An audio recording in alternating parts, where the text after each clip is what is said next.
bago ang kahit sino.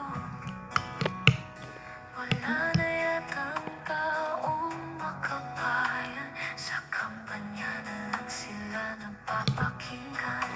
Sa dulo, sarili ang pinipili, kaya hanggang ngayon, kawawa ang libing. Pilipinas, bago ako sa pakikipagkapang may pagbabago. Inusiya ang pagiging makasarili, pagmamahal sa bayan, dapat manatili.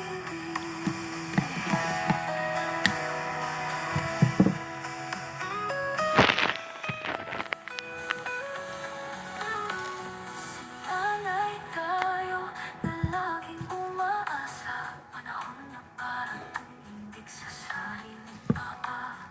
Ipakita natin na kaya-kaya, basta't tayo'y nagkakaisa. Ang pagbabago'y sa ating mga kamay, hawak natin ang bukas, ang tagumpay.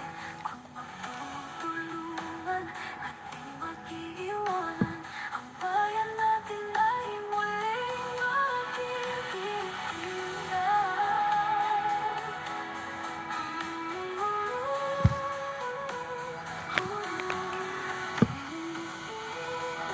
bago ako, hindi ako, tuloy tayo, mahirap mag-isa.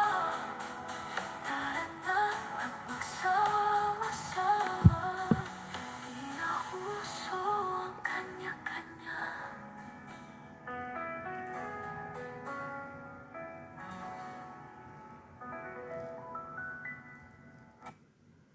Honor X9C, all featuring Honor AI Eraser technology.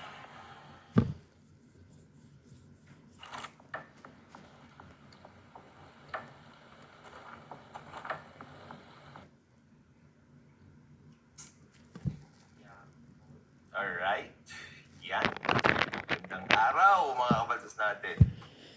At mga kabatas natin, yung totality na nung kay Marcoleta at saka yung pag-extend kung legal ba ito o hindi.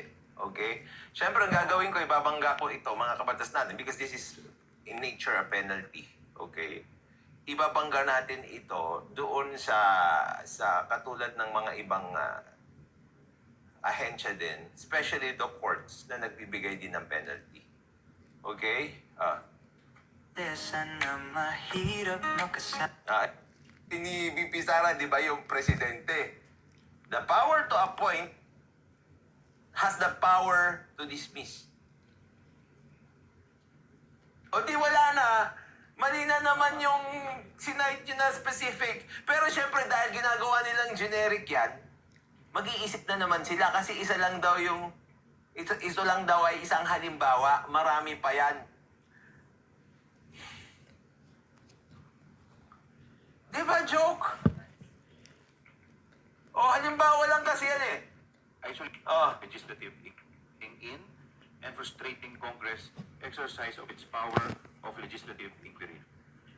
Halimbawa, Halimbawa. Pero syempre isa lang, halimbawa. Pero pati yung halimbawa nila mali. isolated incident lang raw ang kanyang pagtanggal kay Yusek Gloria Mercado sa DepEd. Anong sabi ni Sara Duterte? Ay, ikaw kasi sabi mo, sekretary yan. Sabi ni Sara Duterte. Pero, malinis to, pati sa